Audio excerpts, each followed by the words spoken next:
Hello प्यारे बच्चों, कैसे हो आप सभी लोग। आशा करते हैं आप सभी लोग अच्छे होंगे, कल से बेहतर होंगे और दुगने उत्साह से अपनी स्टडी में लगे हुए होंगे।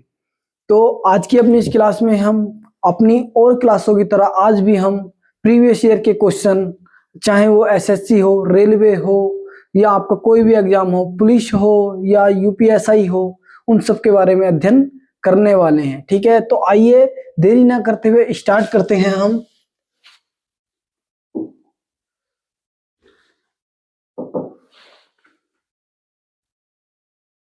ठीक है, हाँ। तो प्यारे बच्चों, पहला जो हमारा क्वेश्चन है वो है हुमायूं का मकबरा कहां पर बना हुआ है। ऑप्शन है शाहदरा, दिल्ली या सिकंदरा, लाहौर। ठीक है, तो इसका जो राइट आंसर होगा, हुमायूं का मकबरा दिल्ली में बना हुआ है। ठीक है, हुमायूं के मकबरे की अगर बात की जाए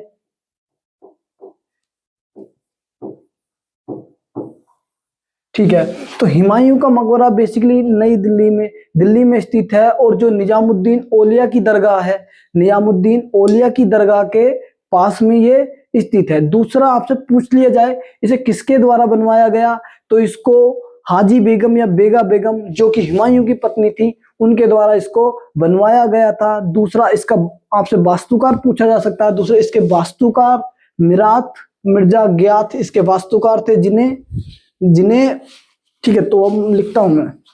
ठीक है, हुमायूं का मकबरा 1565 से 1572 के बीच, ठीक है, 1565 से 1572 के बीच हाजी बेगम ने बनवाया था।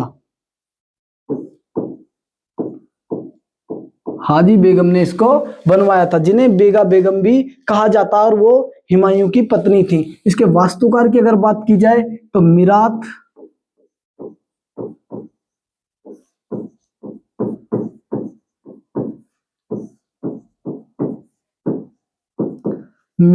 मिर्जा गियाथ इसके वास्तुकार थे, जो कि अफगानिस्तान से बेसिकली बुलाए गए थे। ठीक है, अफगानिस्तान से इनको बुलाया गया था। और आपसे पूछ ले भारत का पहला उद्यान मकबरा कौन सा है, तो ये हुमायूं का ही मकबरा है। दूसरा आपसे पूछ ले ये किस शैली में बना हुआ है, चार बाग शैली में बना हुआ है। चार बाग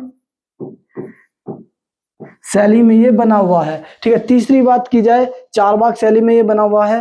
जो 1857 के विद्रोह में जो बहादुर शाह जफर था उसको कहां से पकड़ा गया था, तो उन्हें हुमायूं के मकबरे से ही बहादुर शाह जफर और उनके बेटों को गिरफ्तार किया गया था। ठीक है जी, बहादुर शाह जफर और उनके बेटों को गिरफ्तार किया गया था। दूसरी मैं आपसे बात करूं, उसके बाद इन्हें गिरफ्तार करने के बाद कहां भेज दिया गया, तो रंगून भेज दिया गया था, जो कि म्यांमार में है। ठीक, दूसरा 1993 में इसको यूनेस्को में शामिल किया गया। ओके, 1993 में इसको यूनेस्को में शामिल किया गया। दूसरा आपसे पूछ सकता है हुमायूं जो सिख गुरु थे, गुरु नानक देव, आपसे पूछा जा सकता है कि किस मुगल शासक के समकालीन थे, तो हुमायूं के समकालीन थे गुरु नानक। गुरु नानक, हुमायूं और बाबर के समकालीन थे गुरु नानक। ठीक है, उसके बाद नेक्स्ट ऑप्शन है हमारा शाहदरा, जो कि शाहदरा कहां पर स्थित है, आपका शाहदरा लाहौर में स्थित है। और यहां पर किसका मकबरा है, तो यहां पर मुगल बादशाह जहांगीर का मकबरा है। मुगल बादशाह जहांगीर का मकबरा कहां पर है, तो शाहदरा लाहौर में स्थित है।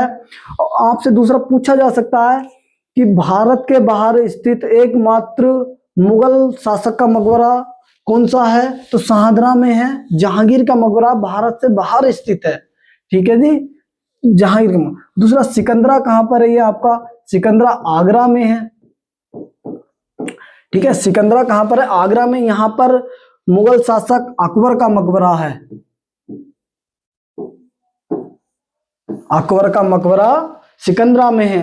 ठीक, फोर्थ ऑप्शन है हमारा लाहौर। यदि लाहौर की बात की जाए तो लाहौर में गुलाम वंश के संस्थापक कौन थे, ठीक, गुलाम वंश के संस्थापक थे कुतुबुद्दीन ऐबक, जिनके द्वारा कुतुब मीनार की भी स्थापना की गई थी। ठीक है, उन्हीं की जो डेथ है, उन्हीं की डेथ, कुतुबुद्दीन ऐबक की डेथ यहीं पर हुई थी।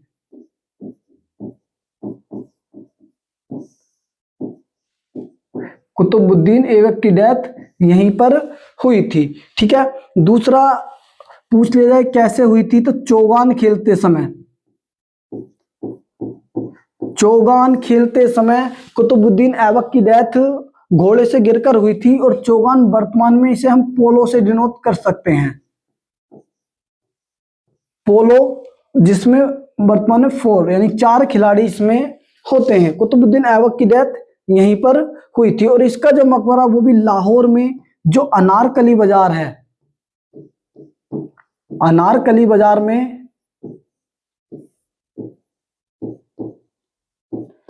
अनारकली बाजार में कुतुबुद्दीन ऐबक की समाधि है या मकबरा स्थित है। दूसरा, लाहौर में ही कांग्रेस का एक अधिवेशन हुआ था जो कि बेहद ही महत्वपूर्ण है, 1929 में लाहौर अधिवेशन। ठीक है, 1929 का लाहौर अधिवेशन, जिसकी अध्यक्षता JL नेहरू यानी जवाहरलाल नेहरू ने जिसकी अध्यक्षता की थी। ठीक है, दूसरा मैं आपसे बात करूं तो यहीं पर यानी कि लाहौर अधिवेशन में ही कांग्रेस ने पहली बार तिरंगा ध्वज फहराया था, तिरंगा ध्वज फहराया था। ठीक है,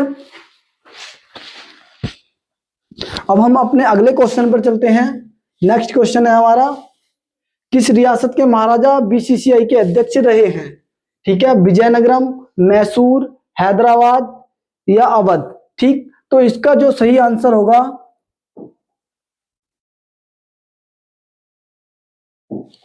इसका जो सही आंसर होने वाला है विजयनगरम। ठीक है, विजयनगरम के महाराजा, विजयनगरम के महाराजा BCCI के अध्यक्ष रहे हैं, एकमात्र रियासत के महाराजा जो कि BCCI के अध्यक्ष रहे हैं। दूसरा, BCCI की अगर बात की जाए, BCCI, तो BCCI की फुल फॉर्म की बात करूं, board of control for cricket in India इसकी फुल फॉर्म है। और इसकी स्थापना 1928 में की गई, 1928 में इसकी स्थापना की गई। दूसरी मैं आपसे बात करूं, इसका मुख्यालय कहां पर है, तो इसका मुख्यालय वानखेड़े स्टेडियम मुंबई में है, वानखेड़े स्टेडियम मुंबई में इसका मुख्यालय है। दूसरा आपसे पूछा जा सकता है इसके पहले अध्यक्ष कौन थे, तो इसके पहले अध्यक्ष थे ग्रांट ग्रोवन, इसके पहले अध्यक्ष थे। भारत में जितने भी क्रिकेट के मैच होते हैं सभी को कंट्रोल करने वाली संस्था है board of control for cricket in India. ठीक है, दूसरा, विश्व में कौन का हैंडल करता है, तो विश्व में हैंडल करता है ICC, इंटरनेशनल क्रिकेट काउंसिल, जिसकी स्थापना 1909 में की गई, जिसकी स्थापना 1909 में की गई। और जो इसका प्रारंभ में मुख्यालय बनाया गया था वो लंदन में बनाया गया था। 2005 में इसको दुबई कर दिया गया। वर्तमान में जो ICC का मुख्यालय है वो कहां पर है, दुबई में है। इसकी स्थापना 1909 में की गई थी और ये विश्व स्तर पर क्रिकेट खेलों का कंट्रोल करता है। ठीक है, आगे है हमारा मैसूर। तो मैसूर की बात की जाए,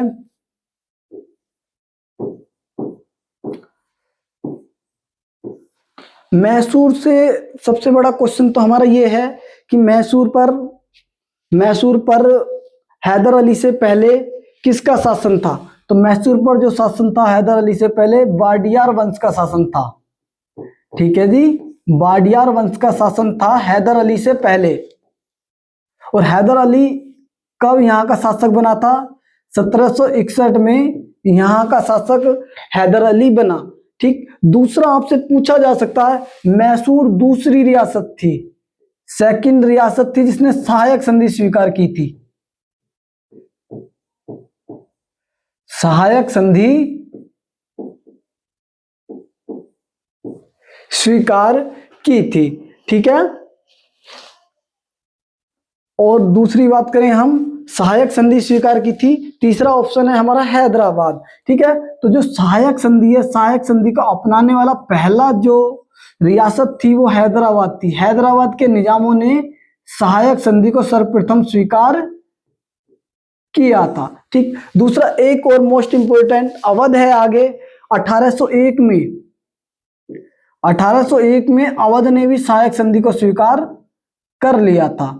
और दूसरी बात, सहायक संधि किसके द्वारा स्टार्ट की गई थी? तो सहायक संधि को जो स्टार्ट किया गया था, सहायक संधि को जो स्टार्ट किया गया था, बेलेजली ने स्टार्ट किया था।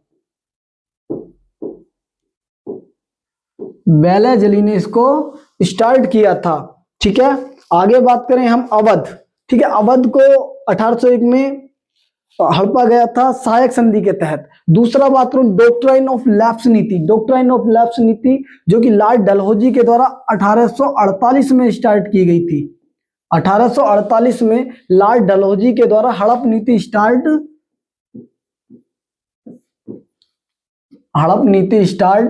की गई थी। इसके तहत जो पहली रियासत को हड़पा गया था वो थी पहली रियासत सतारा। सतारा पहली रियासत थी। और डॉक्ट्राइन ऑफ लैप्स यानी हड़प नीति के तहत ही अवध को भी हड़पा गया था। ठीक है, अवध को 1856 में हड़पा गया था और अंग्रेजों को और कुछ नहीं मिला तो इसे कुशासन का आरोप लगाया गया था। यानी कुशासन के आधार पर अवध को ब्रिटिश साम्राज्य में मिलाया गया था। ठीक है जी, कुशासन का आरोप लगाकर। ठीक है, इसी के बाद हम अपने अगले क्वेश्चन पर चलते हैं। नागरिकता संविधान के किस भाग में उल्लिखित है? भाग 1, भाग 2, भाग 3 या भाग 4? ठीक है, तो जो इसका सही आंसर होगा वो होने वाला है भाग 2। ठीक है जी, भाग 2 में नागरिकता का प्रावधान है। सबसे पहले ये जान लेना जरूरी है कि नागरिकता किस देश के संविधान से ली गई है। तो जो नागरिकता है इसे बेसिकली ब्रिटेन के संविधान से लिया गया है। ब्रिटेन के संविधान से इसको लिया गया है। दूसरी बात, भारत में जो नागरिकता है वो एकल नागरिकता है। ठीक है, एकल नागरिकता है भारत में। ठीक, दूसरा आपसे पूछ ले भाग 2 में आर्टिकल कहां से कहां तक है? आर्टिकल 5 से 11 तक भाग 2 में नागरिकता के आर्टिकल हैं। दूसरी मैं आपसे बात करूं इसमें 2 आर्टिकल याद रखने बहुत ही जरूरी हैं, आर्टिकल 6 और आर्टिकल 7। ठीक है, तो आर्टिकल 6 में क्या था? 19 जुलाई 1948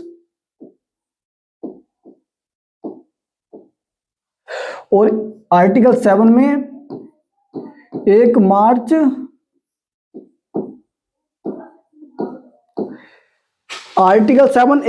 1947 में जो भारत के जो नागरिक थे और वो पाकिस्तान में चले गए, पाकिस्तान में जाकर बस गए, उनकी नागरिकता का जो प्रावधान आर्टिकल 7 के तहत है। और आर्टिकल 6 19 जुलाई 1948 तक जो लोग पाकिस्तान से भारत में आ गए उनकी नागरिकता के बारे में बताया गया है। ठीक है, ये आपको याद रखना है। भाग 1 संविधान के अगर भाग 1 की बात की जाए तो भाग 1 में आर्टिकल 1 से 4 तक ये भाग 1 में है। और दूसरा मैं आपसे बात करूं तो संघ और उसका राज्य क्षेत्र, ये इसका टाइटल है, संघ और उसका राज्य क्षेत्र।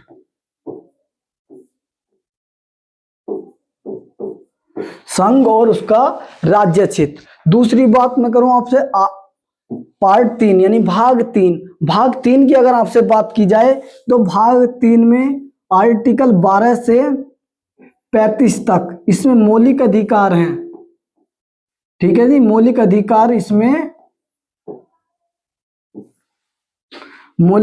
इसके अंतर्गत हैं 12 से 35 तक।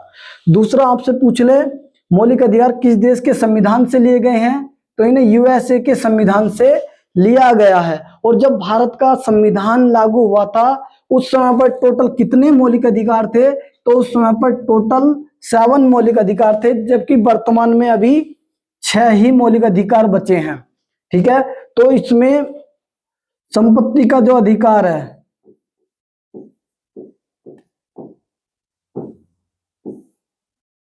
संपत्ति का जो अधिकार है उसको 42वां संविधान संशोधन ठीक है। संपत्ति का जो अधिकार है इसको 44वां जो संविधान संशोधन है उसके द्वारा मौलिक अधिकार से निकालकर कानूनी अधिकार बना दिया गया। 44वां संविधान संशोधन 1978 से संपत्ति के अधिकार को मौलिक अधिकार से निकालकर कानूनी अधिकार बना दिया गया। और आपसे पूछा जा सकता है कि शामिल फिर कहां किया गया, तो आर्टिकल 300A में इसको शामिल किया गया, जो कि हमारे संविधान के भाग 12 का अंतिम अनुच्छेद है। इसमें इसको संपत्ति के अधिकार को शामिल किया गया है। ठीक है, आगे चलते हैं पार्ट 4। पार्ट 4 की यदि बात की जाए, भाग 4 में डीपीएसपी के बारे में बताया गया है। भाग 4 में डीपीएसपी के बारे में बताया गया है। और ये आपके कहां से कहां तक हैं, तो 36 से आर्टिकल 36 से 51 तक, आर्टिकल 36 से 51 तक ये हैं। ठीक है, दूसरा किस देश के संविधान से इनको लिया गया है, आयरलैंड के संविधान से। ठीक है, जो हमारे डायरेक्टिव प्रिंसिपल हैं डीपीएसपी हैं, इन्हें आयरलैंड के संविधान से लिया गया है। ठीक है, दूसरा मैं आपसे बात करूं 51 में एक आर्टिकल जोड़ा गया था ए, ठीक है, या 51 का, जिसमें मौलिक कर्तव्यों को जोड़ा गया है। ठीक है, मौलिक कर्तव्यों को 51 का में जोड़ा गया है। आपसे पूछा जा सकता है कि डीपीएसपी में हमारे मौलिक कर्तव्यों को किस संविधान संशोधन से जोड़ा गया, तो 42वां संविधान संशोधन, 42वां संविधान संशोधन 1976 के द्वारा। ठीक है जी, 42वां संविधान संशोधन 1976 के द्वारा जो मौलिक कर्तव्य हैं उनको जोड़ा गया। ठीक, हमारे मूल संविधान में मौलिक कर्तव्यों के लिए कोई भी जगह नहीं थी, लेकिन 42वां संविधान संशोधन 1976 से इसको जोड़ा गया। और ये कितने जोड़े गए थे, तो टोटल 10 जोड़े गए थे। ठीक, लेकिन वर्तमान में है कितने, वर्तमान में है 11। ठीक, तो जो एक है उसे जो कि शिक्षा का अधिकार है, ठीक, मौलिक कर्तव्य में, इसको किस संविधान संशोधन से, तो इसे जोड़ा गया था 86वां संविधान संशोधन, 86वां संविधान संशोधन 2002 से इसको जोड़ा गया था। ठीक है, तो ये आपको ध्यान रखना है, हमारे मूल संविधान में मौलिक कर्तव्य बिल्कुल जीरो थे, बिल्कुल भी नहीं थे। इसे मौलिक कर्तव्य को हमने यूएसएसआर यानी रूस से लिया है, और 42वां संविधान संशोधन 1976 के द्वारा जोड़ा गया है। और जो 11वां मौलिक कर्तव्य शिक्षा का, उसे 86वां संविधान संशोधन 2002 से, और इसके द्वारा मौलिक अधिकार में भी शिक्षा को जोड़ा गया है। ठीक है, मौलिक अधिकार में भी शिक्षा को जोड़ा गया है। इसी के साथ आगे चलते हैं हम।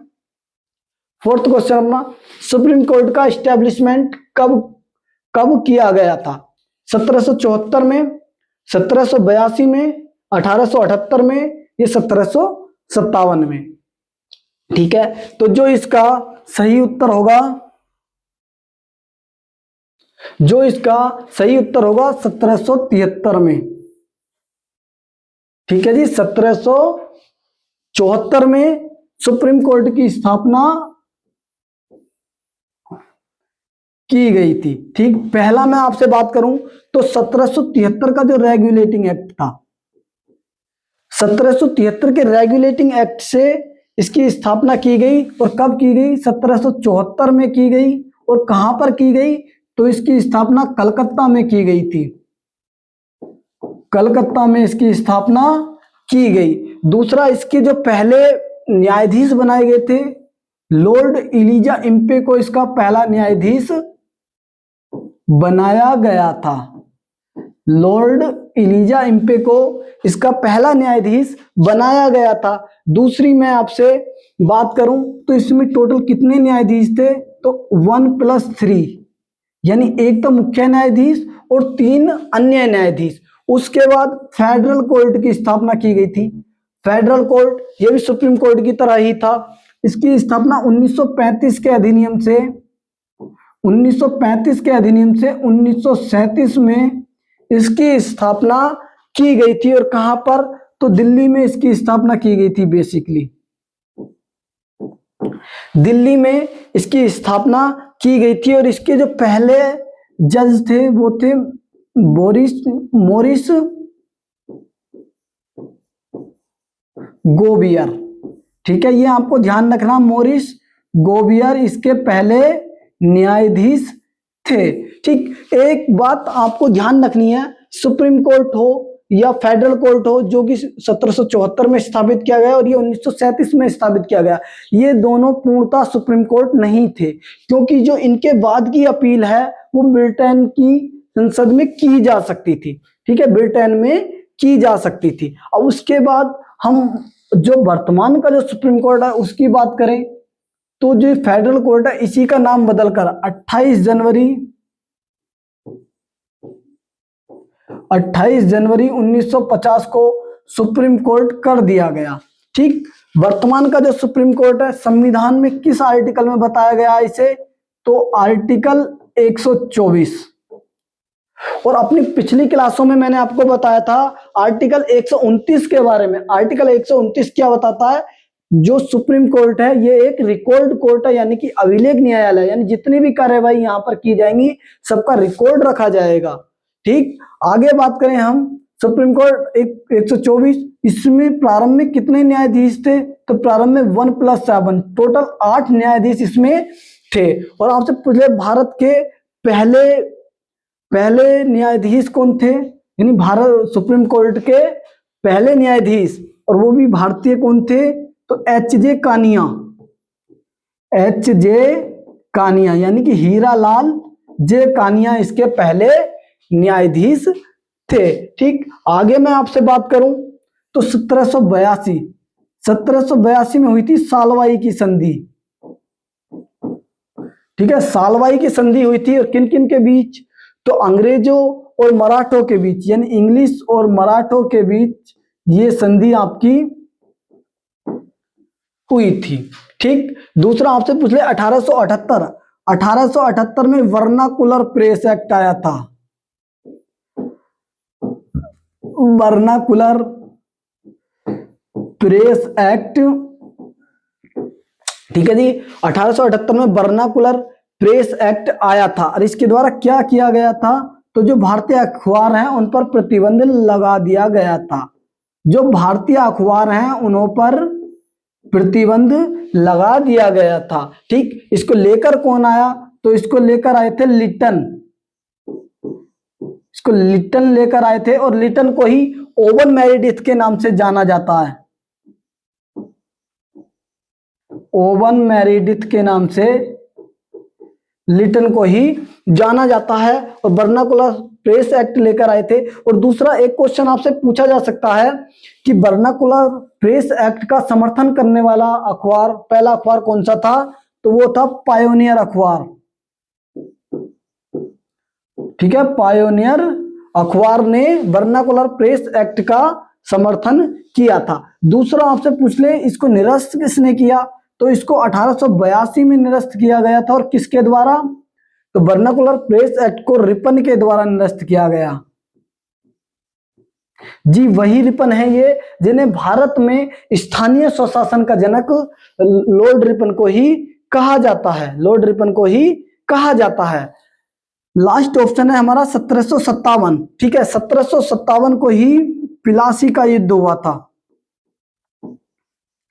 पिलासी वॉर हुआ था, जो कि किन किन के बीच हुआ था, तो किलाइव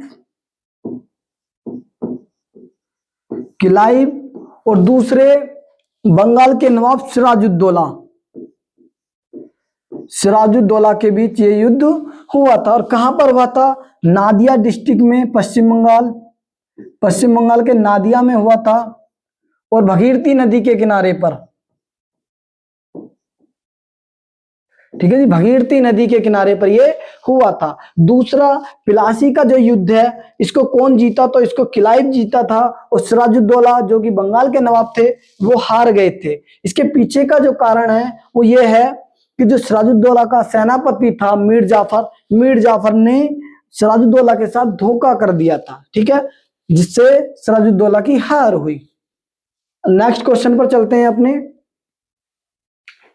नेक्स्ट क्वेश्चन है हमारा, कांग्रेस के प्रथम अधिवेशन के अध्यक्षता किसके द्वारा की गई? व्योमेश चंद्र बनर्जी, रहीमतुल्ला सयानी, अंबिका चरण मजूमदार या सरोजनी नायडू। ठीक, तो जो इसका राइट आंसर होगा, इसका जो राइट आंसर होने वाला है व्योमेश चंद्र बनर्जी। ठीक है, व्योमेश चंद्र बनर्जी इसका राइट आंसर है। कांग्रेस के बारे में बात करें हम,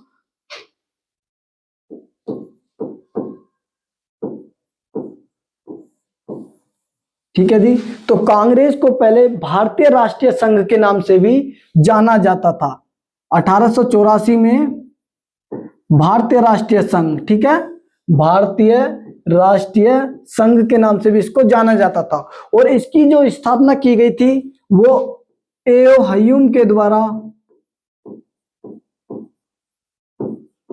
एओ हयूम यानी कि एलन ऑक्टेवियन हयूम, जो कि स्कॉटलैंड के थे, स्कॉटलैंड के थे, इस स्थापना की गई थी। और जो इसका पहला अधिवेशन हुआ था, पहला अधिवेशन इसका बंबई में हुआ था, जो तेजपाल गोकुलधाम सोसाइटी है, तेजपाल गोकुलधाम सोसाइटी में इसका पहला अधिवेशन हुआ था। और इसकी अध्यक्षता ही व्योमेश चंद्र बनर्जी के द्वारा की गई थी। और इसी अधिवेशन में जो दादा भाई नौरोजी हैं, जिन्हें grand old man of India के नाम से भी जाना जाता है, उनके द्वारा यह सुझाव दिया गया कि भारतीय राष्ट्रीय संघ का नाम बदलकर कांग्रेस कर दिया जाए।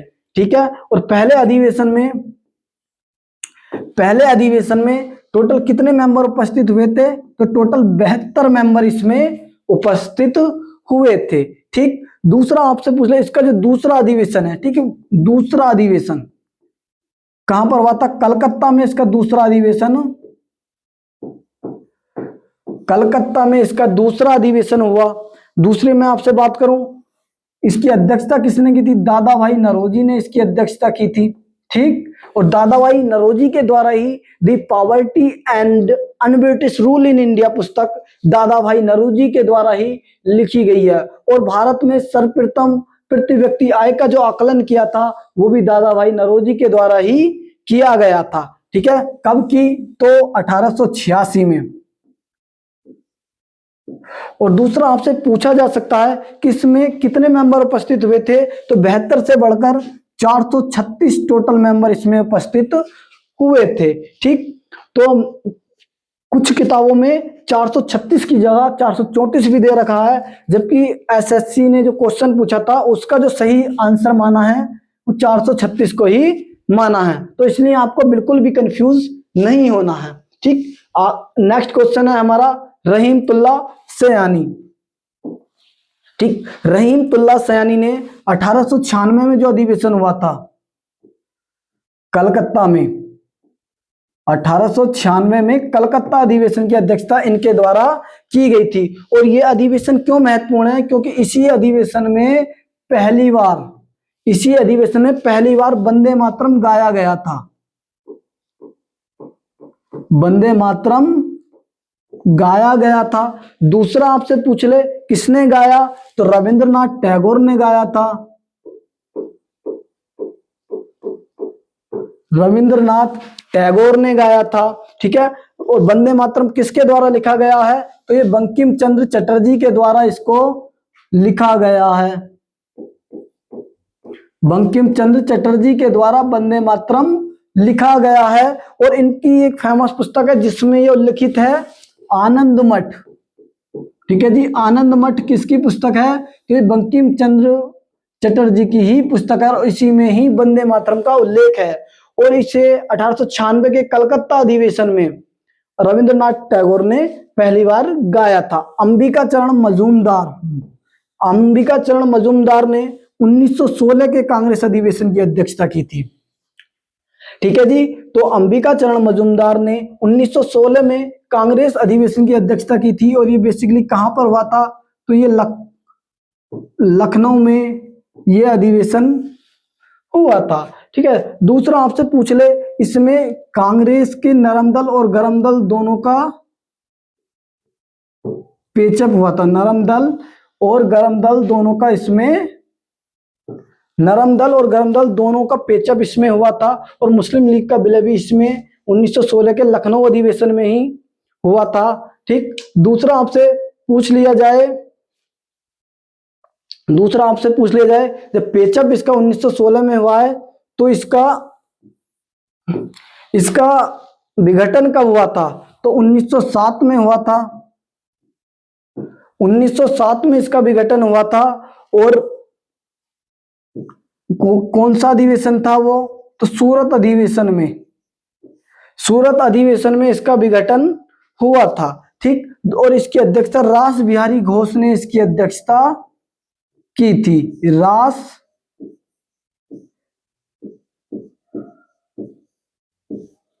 बिहारी घोष ने इसकी अध्यक्षता की थी। ठीक है, रास बिहारी घोष ने इसकी अध्यक्षता की थी। सरोजिनी नायडू यानी कांग्रेस की अध्यक्ष बनने वाली पहली भारतीय महिला कौन है? तो वो है सरोजिनी नायडू। 1925 के कानपुर अधिवेशन की अध्यक्षता की थी सरोजिनी नायडू ने। ठीक है जी, 1925 के कानपुर अधिवेशन की अध्यक्षता किसने की थी? तो वो सरोजिनी नायडू के द्वारा ही की गई थी। यदि पहले कांग्रेस की पहली अध्यक्ष पूछ ले तो कांग्रेस की जो पहली महिला अध्यक्ष थी एनी बेसेंट। एनी बेसेंट के द्वारा ही कॉमनवेल्थ नामक पत्रिका निकाली गई थी। एनी बेसेंट के द्वारा ही कॉमनवेल्थ नामक पत्रिका निकाली गई थी। कॉमनवेल्थ नामक पत्रिका निकाली गई थी। दूसरा, दक्षिण भारत में एनी बेसेंट के द्वारा ही होम रूल आंदोलन चलाया गया था। और आपसे पूछ ले कांग्रेस के अधिवेशनों में पहली बार महिलाओं ने कब भाग लिया? तो 1889 में। 1889 में कांग्रेस के अधिवेशनों में पहली बार महिलाओं ने भाग लिया था। और दूसरा, जो बेहद ही इंपॉर्टेंट महिला है कादम्बरी गांगुली ने भी इसमें भाग लिया था।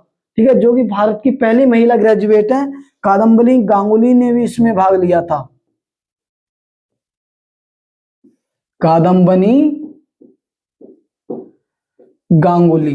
ठीक है जी, इसी के साथ नेक्स्ट क्वेश्चन पर चलते हैं अपने। डिस्कवरी ऑफ इंडिया बुक किसके द्वारा लिखी गई है? जवाहरलाल नेहरू के द्वारा, बीडी सावरकर के द्वारा, या बाल गंगाधर तिलक के द्वारा, या महात्मा गांधी के द्वारा? तो इसका जो राइट आंसर होगा, इसका राइट आंसर होने वाला है जवाहरलाल नेहरू के द्वारा। ठीक है, डिस्कवरी ऑफ इंडिया पुस्तक जवाहरलाल नेहरू ने कहां पर लिखी थी? तो ये अहमदनगर जेल में लिखी थी। अहमदनगर जेल में पुस्तक इन्होंने ये लिखी थी। दूसरा आपसे पूछ ले, जवाहरलाल नेहरू के द्वारा, यानी भारत के पहले प्रधानमंत्री थे जवाहरलाल नेहरू। और अभी पिछले क्वेश्चन में मैंने आपको बताया कि जवाहरलाल नेहरू ने ही 1929 के लाहौर अधिवेशन की अध्यक्षता की थी, जिसमें तिरंगा ध्वज पहली बार फहराया गया था। ठीक, अहमदनगर में। इनके द्वारा और कौन सी पुस्तक लिखी गई है? तो glimpse of world history. Glimpse of world history पुस्तक इन्हीं के द्वारा लिखी गई है। दूसरी पुस्तक है इनकी an autobiography.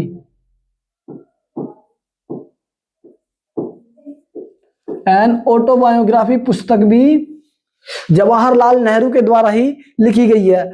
A letter to his daughter भी जवाहरलाल नेहरू के द्वारा ही लिखा गया था। ठीक है, इसका राइट आंसर तो जवाहरलाल नेहरू हो गया। ठीक, दूसरा, बीडी सावरकर की अगर मैं बात करूं आपसे, तो बीडी सावरकर ने एक महाकाव्य लिखा था, कमला महाकाव्य। ठीक है, कमला महाकाव्य। आपसे पूछा जा सकता है कि कमला महाकाव्य किसके द्वारा लिखा गया? बीडी सावरकर के द्वारा लिखा गया। और इन्होंने ये भी जेल में लिखा था। कहां पर लिखा? तो जो अंडमान की सेलुलर जेल है, अंडमान की सेलुलर जेल में ये लिखा गया था, कमला महाकाव्य लिखा गया था। ठीक, और सेलुलर जेल जो कि जिसे हम काला पानी की सजा बोलते हैं, काला पानी की सजा इसको बोला जाता है। दूसरा, ये कहां पर है? तो अंडमान निकोबार के ही ये दक्षिणी अंडमान पर स्थित है, दक्षिणी अंडमान द्वीप पर स्थित है। और इसी द्वीप पर स्थित है अंडमान निकोबार की राजधानी पोर्ट ब्लेयर, पोर्ट ब्लेयर। दूसरा, यदि आपसे पूछ ले कि अंडमान निकोबार की राजधानी किस द्वीप पर स्थित है, तो दक्षिण अंडमान पर ही स्थित है पोर्ट ब्लेयर, ठीक है। और बीडी सावरकर के द्वारा ही, बीडी सावरकर के द्वारा ही जो 1857 का विद्रोह हुआ था, उसे क्रांति की पहली लड़ाई, यानी कि क्रांति की पहली लड़ाई इनके द्वारा, क्रांति का पहला युद्ध या पहली लड़ाई उसको कहा गया था, ठीक। नेक्स्ट है हमारा बाल गंगाधर तिलक, ठीक है जी। तो बाल गंगाधर तिलक की बात करें हम, तो बाल गंगाधर तिलक को भारतीय अशांति का जनक भी कहा जाता है। और इन्हें भारतीय अशांति का जनक किसने कहा था, तो बाल गंगाधर तिलक को भारतीय अशांति का जनक वेलिंगटन चिरोल के द्वारा इनको कहा गया था, वेलिंगटन चिरोल के द्वारा इनको कहा गया था। दूसरी बात, इनके द्वारा कौन सी पुस्तक लिखी गई है, गीता रहस्य पुस्तक,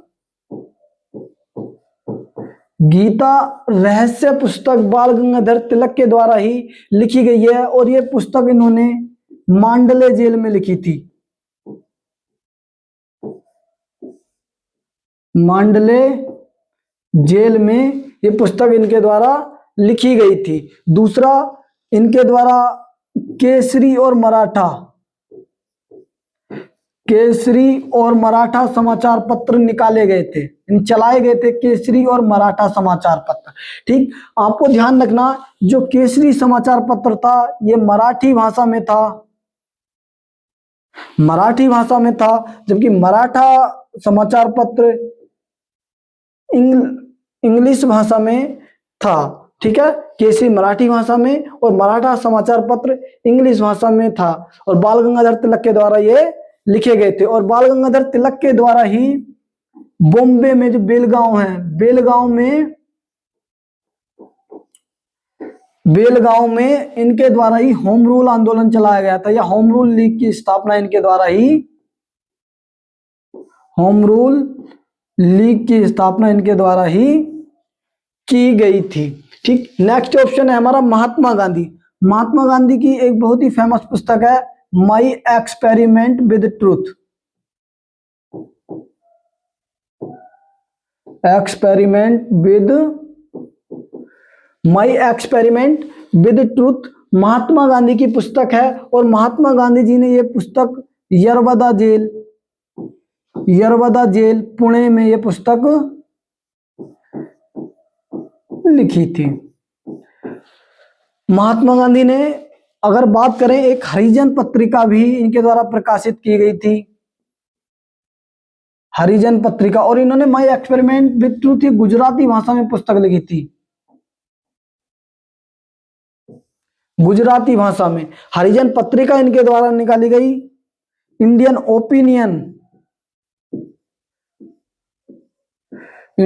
ओपिनियन समाचार पत्र भी इनके द्वारा ही निकाला गया, चलाया गया था। और ये दक्षिण अफ्रीका में चलाया था इन्होंने,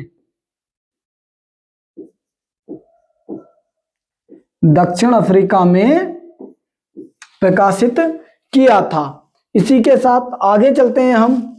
नेक्स्ट क्वेश्चन, दीपावली किस हिंदू महीने में मनाई जाती है, ठीक है। तो जो दीपावली है वो किस हिंदू महीने में मनाई जाती है, कार्तिक में मनाई जाती है, सावन में मनाई जाती है, माघ में मनाई जाती है, या फागुन में मनाई जाती है। तो जो इसका सही उत्तर होने वाला है कार्तिक, इसका सही उत्तर होने वाला है। दीपावली कार्तिक माह में मनाई जाती है। और कार्तिक माह में ही आपका धनतेरस मनाई जाती है, धनतेरस मनाई जाती है, छठ पर्व मनाया जाता है। दूसरा मैं आपसे बात करूं, करवा चौथ मनाई जाती है,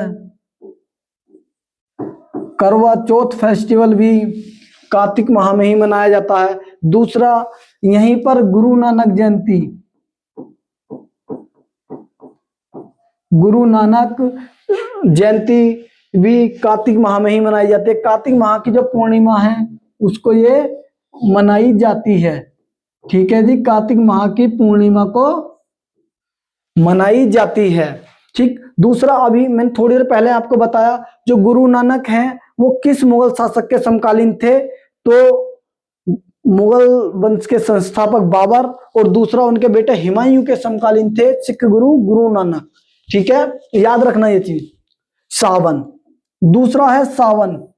सावन में पहला तो आता है रक्षाबंधन। रक्षाबंधन। दूसरा त्योहार कौन सा आता है? नाग पंचमी सावन में ही आती है। नाग पंचमी भी आपकी सावन में ही आती है। ठीक, आगे बात करें माघ। माघ यानी जो जनवरी का महीना, माघ में सबसे पहली बात की जाए तो माघ बिहू फेस्टिवल मनाया जाता है। माघ बिहू फेस्टिवल, जो कि बिहू एक वर्ष में 3 बार फेस्टिवल मनाया जाता है। एक बार अप्रैल में, दूसरा आपका अक्टूबर में, तीसरा जनवरी में। तो तीसरा जनवरी वाला माघ बिहू है। और माघ बिहू यानी कि बिहू फेस्टिवल के दौरान तुलसी के आगे दीपक जलाकर पूजा की जाती है। ये भी क्वेश्चन आपका पूछा जा चुका है। ठीक, माघ बिहू। दूसरा पोंगल फेस्टिवल।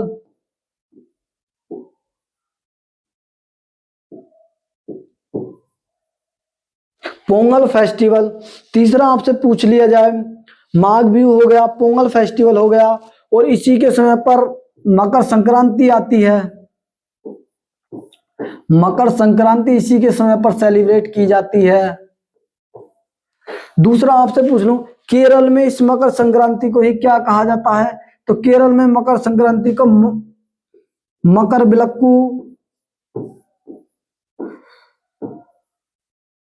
मकर बिलक्कू फेस्टिवल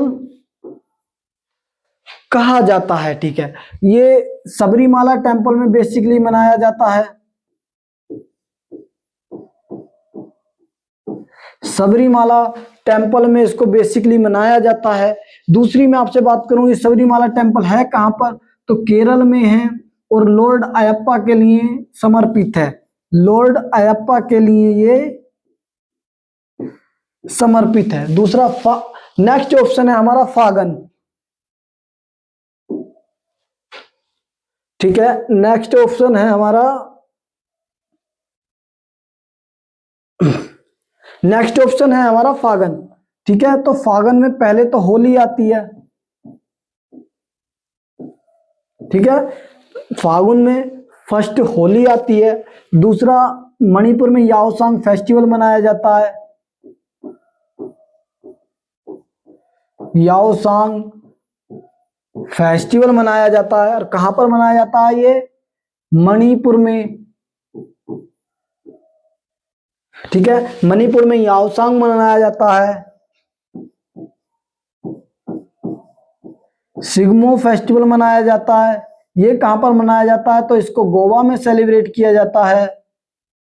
और दूसरा याद रखना, याओसांग को मणिपुरी होली और गोवा की होली सिग्मो फेस्टिवल को कहा जाता है। सिग्मो फेस्टिवल को कहा जाता है। और लास्ट बात करूं मैं, तो जो महाशिवरात्रि है, भगवान शिव का पर्व महाशिवरात्रि,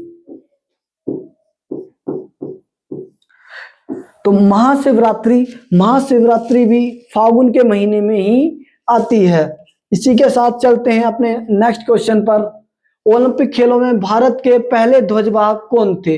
पूर्णा बनर्जी, मेजर ध्यानचंद, जयपाल सिंह मुंडा, या केडी जाधव? ठीक है, तो इसका जो राइट आंसर होगा वो होने वाला पूर्णा बनर्जी। और जो ये पूर्णा बनर्जी है, 1920 में, 1920 का जो एंटवर्प ओलंपिक है, ठीक है, 1920 के एंटवर्प ओलंपिक में भारत की तरफ से पहले ध्वजवाहक कौन थे? तो पूर्णा बनर्जी, जो कि एक धावक हैं। पूर्णा बनर्जी पहले ध्वजवाहक थे। दूसरा, ध्वजवाहक का जो कॉन्सेप्ट है ओलंपिक गेम्स में पहली बार कब आया? तो ओलंपिक गेम्स में पहली बार 1920 में ही आया था। और पहले कौन थे भारतीय? पूर्णा बनर्जी, जो कि धावक से संबंध रखते हैं और भारतीय हैं। ठीक, दूसरा मैं आपसे बात करूं तो पहले जो ग्रीष्मकालीन ओलंपिक हैं, ठीक है, ग्रीष्मकालीन पहले ओलंपिक कहां पर हुए थे? तो ये आपके एथेंस में हुए थे, यूनान में। एथेंस यूनान में ये आपके हुए थे। और कब हुए थे? 1896 में। 1896 में इनका आयोजन किया गया था। दूसरा, ग्रीष्मकालीन के साथ साथ शीतकालीन ओलंपिक भी होते हैं। पहले शीतकालीन ओलंपिक कहां पर हुए? तो पहले शीतकालीन ओलंपिक 1924 में हुए थे। और कहां पर हुए? तो फ्रांस के सैमोनिक्स में। सैमोनिक्स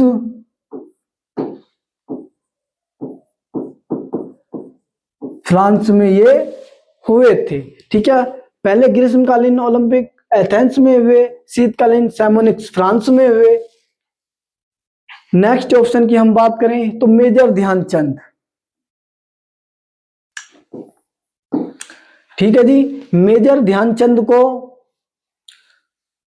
हॉकी का जादूगर भी इनको कहा जाता है। हॉकी का जादूगर भी इनको कहा जाता है। और जो इंडियन हॉकी टीम है, इंडियन हॉकी टीम ने पहली बार ओलंपिक गेम्स में कब भाग लिया था? 1928 में पहली बार ही ओलंपिक गेम्स में भाग लिया था, जो कि कहां पर हुए थे? एम्स्टर्डम में।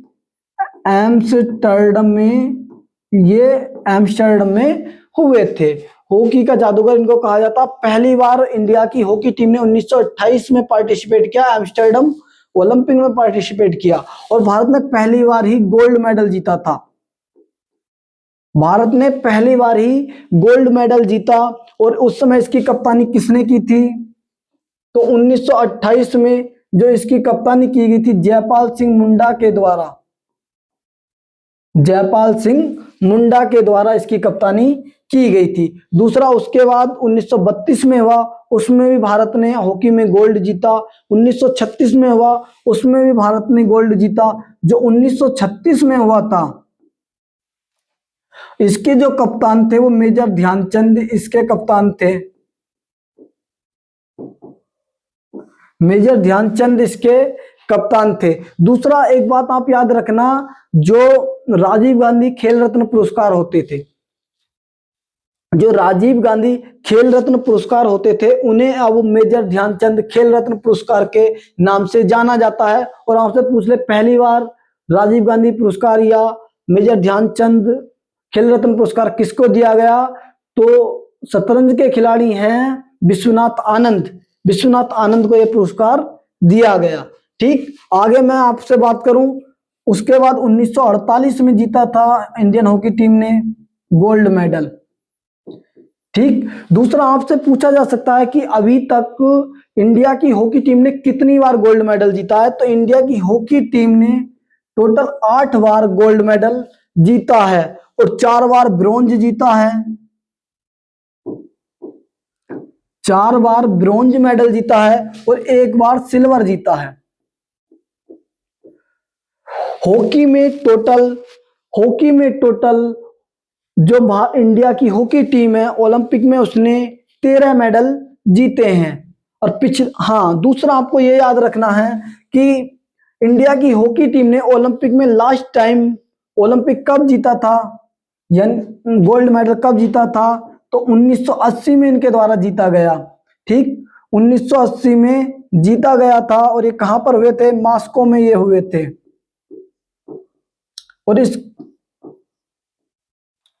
और इसके जो कैप्टन थे वो थे वासुदेव भास्करन। वासुदेव भास्करन इसके कैप्टन थे। जयपाल सिंह मुंडा हो गए 1928 में जो हॉकी के गेम हुए थे एम्स्टर्डम में, उसके कैप्टन थे। नेक्स्ट ऑप्शन है हमारा केडी जादव।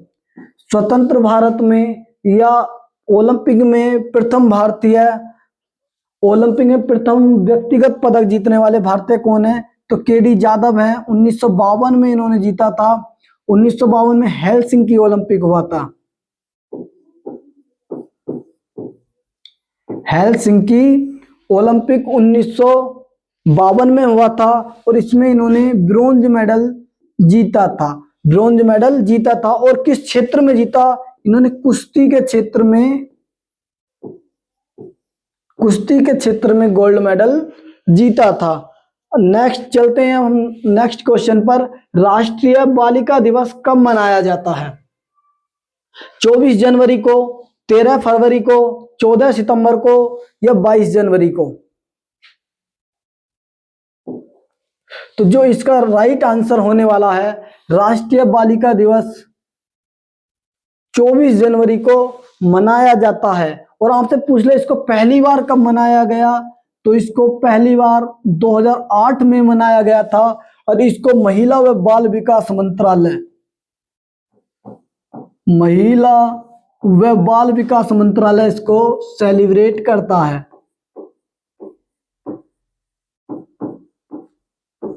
बाल विकास मिनिस्ट्री इसको सेलिब्रेट करती है। 24 जनवरी को राष्ट्रीय बालिका दिवस मनाया जाता है। दूसरा 13 फरवरी को,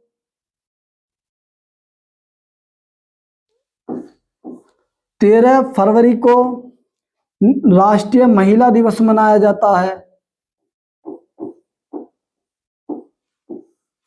राष्ट्रीय महिला दिवस कब मनाया जाता है, तो 13 फरवरी को मनाया जाता है सरोजिनी नायडू के जन्म दिवस पर।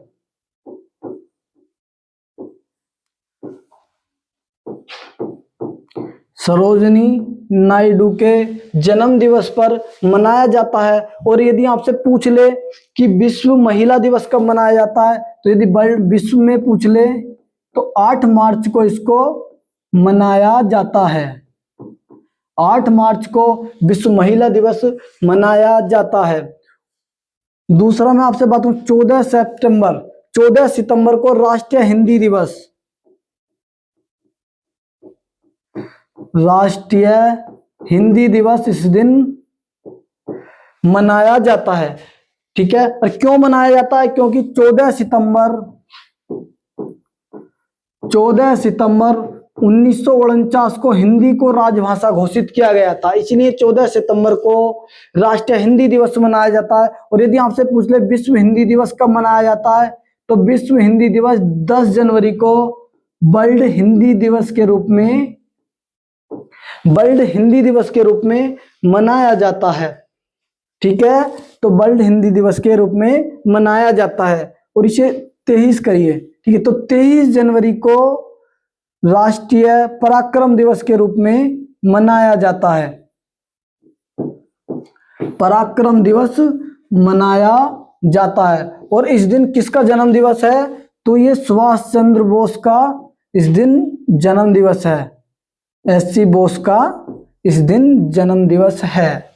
ठीक, उसके बाद एक क्वेश्चन इनसे आप यहीं पर लिखिए, फॉरवर्ड ब्लॉक की स्थापना इनके द्वारा ही, सुभाष चंद्र बोस के द्वारा फॉरवर्ड ब्लॉक की स्थापना की गई थी। और कब की गई, 1939 में फॉरवर्ड ब्लॉक की स्थापना सुभाष चंद्र बोस के द्वारा की गई थी। ठीक है, ये हमारे डे एंड डेट क्लियर हुए। उसके बाद मैं कुछ ऑप्शन और लिखता हूं, जैसे 12 जनवरी को कौन सा दिवस मनाया जाता है, 12 जनवरी को नेशनल युवा दिवस के रूप में मनाया जाता है। नेशनल युवा दिवस के रूप में 12 जनवरी को मनाया जाता है। क्यों मनाया जाता है, इस दिन विवेकानंद जी का जन्म दिवस है। विवेकानंद जी का जन्म दिवस को राष्ट्रीय युवा दिवस के रूप में मनाया जाता है। और विवेकानंद के बचपन का नाम था नरेंद्र। ठीक, दूसरा मैं आपसे बात करूं, विवेकानंद का एक बहुत ही महत्वपूर्ण कथन है, उठो जागो और लक्ष्य प्राप्ति तक रुको मत। आप सभी विद्यार्थियों के लिए ये बेहद ही महत्वपूर्ण है, बेहद ही महत्वपूर्ण है। उसके बाद आगे मैं बात करूं, 9 जनवरी को प्रवासी भारतीय दिवस मनाया जाता है। प्रवासी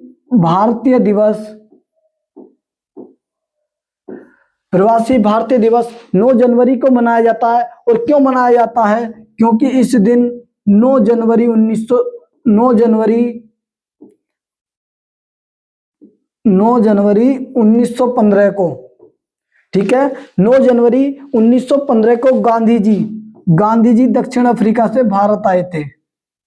ठीक है, दक्षिण अफ्रीका से रिटर्न आए थे भारत। खुशी में 9 जनवरी को प्रवासी भारतीय दिवस के रूप में मनाया जाता है। प्रवासी भारतीय दिवस के रूप में मनाया जाता है। दूसरा है आपका 4 जनवरी। 4 जनवरी को विश्व ब्रेल दिवस के रूप में ब्रेल दिवस के रूप में मनाया जाता है। लुईस ब्रेल, जिन्होंने जो दृष्टिबाधित लोग हैं उनके पढ़ने की पद्धति यानी ब्रेल लिपि का आविष्कार किया था, इसलिए विश्व ब्रेल दिवस 4 जनवरी को मनाया जाता है। चलते हैं अपने अगले क्वेश्चन पर, और आज की क्लास का हमारा अंतिम क्वेश्चन है, प्रार्थना समाज की इस्टेब्लिशमेंट या स्थापना किसके द्वारा की गई थी? तो जो प्रार्थना समाज है उसकी स्थापना किसके द्वारा की गई? आत्माराम पांडुरंग, राजा राम मोहन राय, गोपाल कृष्ण गोखले या श्री शंकर धरालू नायडू? तो जो इसका राइट आंसर होने वाला है, इसका राइट आंसर होने वाला है आत्माराम पांडुरंग। ठीक है जी, तो आत्माराम पांडुरंग के द्वारा प्रार्थना समाज की स्थापना की गई थी। और कब की गई? 1867 में, 1867 में की गई और बॉम्बे में की गई। बॉम्बे में की गई, जिसे वर्तमान में मुंबई के नाम से जाना जाता है। दूसरा आपसे पूछ भी सकता है कि 1995 में बॉम्बे का नाम मुंबई कर दिया गया। ठीक है जी, मुंबई कर दिया गया। दूसरा मैं आपसे बात करूं, आत्माराम पांडुरंग ने बॉम्बे में की थी 1867 में। ठीक है, आगे बात करें हम तो राजा राम मोहन राय, राजा राम मोहन राय ने 1828 में, राजा राम मोहन राय के द्वारा 1828 में ब्रह्म समाज की स्थापना की गई थी। ब्रह्म समाज की स्थापना 1828 में राजा राम मोहन राय के द्वारा की गई। दूसरी बात करूं कहां पर की गई, तो कोलकाता में की गई थी। और कोलकाता किस नदी के किनारे पर है? तो हुगली नदी के किनारे पर कोलकाता स्थित है। दूसरा गोपाल कृष्ण गोखले, गोपाल कृष्ण गोखले की अगर बात की जाए तो इनके द्वारा भारतीय सेवक संघ यानी भारत सेवक समाज की स्थापना या सर्वेंट्स ऑफ इंडिया सोसाइटी की स्थापना की गई थी। भारत सेवक समाज, जिसे इंग्लिश में सर्वेंट्स ऑफ इंडिया सोसाइटी के नाम से भी जाना जाता, गोपाल कृष्ण गोखले ने इसकी स्थापना की थी और 1905 में की। और कहां पर इसकी स्थापना की गई थी? पुणे महाराष्ट्र में इसकी स्थापना, पुणे महाराष्ट्र में इसकी स्थापना की गई। नेक्स्ट ऑप्शन है हमारा श्री शंकर धरालू नायडू। श्री शंकर धरालू नायडू के द्वारा वेद समाज की स्थापना की गई थी। वेद समाज, और कब की थी इसकी स्थापना? 1864 में इसकी स्थापना की। और कहां पर की गई? मद्रास में,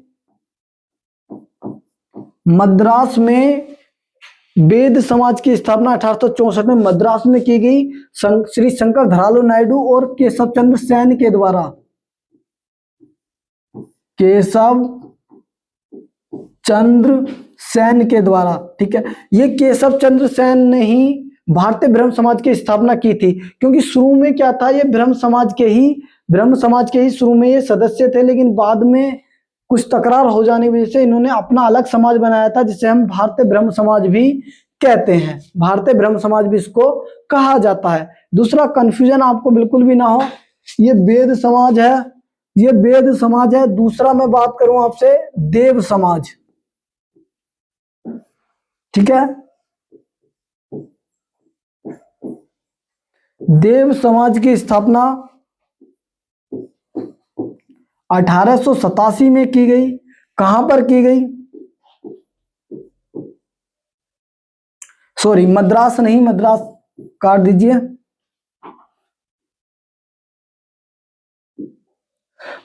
इसकी स्थापना की गई थी लाहौर में। लाहौर में देव समाज की स्थापना 1887 में लाहौर में की गई और किसके द्वारा? तो शिव नारायण अग्निहोत्री, शिव नारायण अग्निहोत्री के द्वारा इसकी स्थापना की गई थी। ठीक है, इसी के साथ आपसे विदा चाहते हैं, मिलेंगे फिर आपसे अगली क्लास में। धन्यवाद।